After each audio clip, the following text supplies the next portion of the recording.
to do. My first love was always Wall Street. The problem was 1969 marked the end of a great bull market and the beginning of a prolonged bear market, or what was to become a prolonged bear market, and nobody was hiring.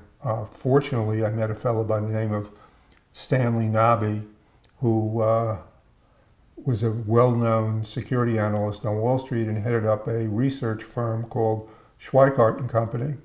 And I asked Stanley if he was ever going to hire an analyst, would he consider me? And fortunately, 6 months later, he did offer me a job at a significantly lower salary than I was making at Price Waterhouse. But if you wanted to get onto Wall Street at that time, you took whatever you could get. He asked me to analyze a company called Rapid American, and it was run by a fellow by the name of Meshulam Reckless. And Stanley said to me, if you can analyze this company, you can analyze any company. It was a highly leveraged, very complicated business that owned incredible consumer franchises such as Shenley and Playtex.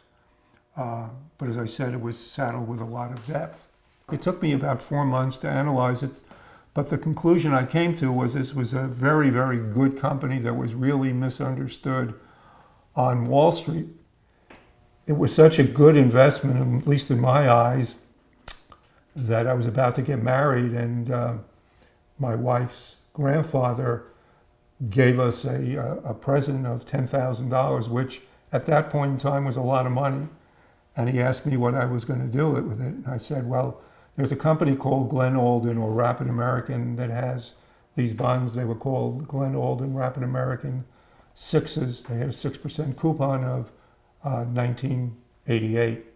And I wound up buying the bonds, held them to maturity, and made a great deal of money with it. So that was my first opportunity to look at a company that was very complicated, but at the same time offered a great amount of opportunity.